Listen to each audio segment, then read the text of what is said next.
প্রিয় শিক্ষার্থীরা, 86 পৃষ্ঠায় 4.2-এর 1 নম্বরে যে অঙ্কটা আছে সেটা হচ্ছে x⁻³ ইন্টু x⁻7, অর্থাৎ এক্সের পাওয়ার হলো 3 এবং এই এক্সের পাওয়ার হচ্ছে 7। গুণের সময় যে পাওয়ারগুলো থাকে, এই যে এখানে পাওয়ার 3 আর হচ্ছে পাওয়ার 7, এই পাওয়ারগুলো কিন্তু যোগ হয়ে যায় এবং এক্স যতগুলোই থাকুক না কেন এক্স হবে একটা।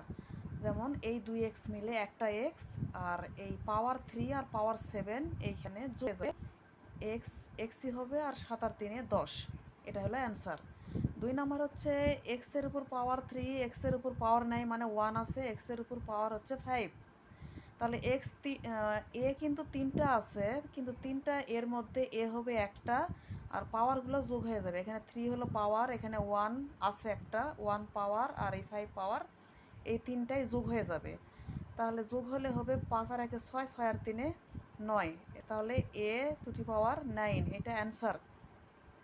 3 নাম্বার হচ্ছে x⁻4, x⁻2 এবং x⁻9। তাহলে এক্সের পাওয়ার 4, এক্সের পাওয়ার 2, এক্সের পাওয়ার 9, এই 3টা পাওয়ার যোগ হয়ে যাবে। তাহলে এক্স আছে 3টা, এক্স 3টা থাকলেও এক্স হবে একটাই এবং পাওয়ারগুলো যোগ হয়ে যাবে। 4, 2 আর 9 যোগ করলে হয় 4, 2 আর 9 যোগ করলে হয় 15।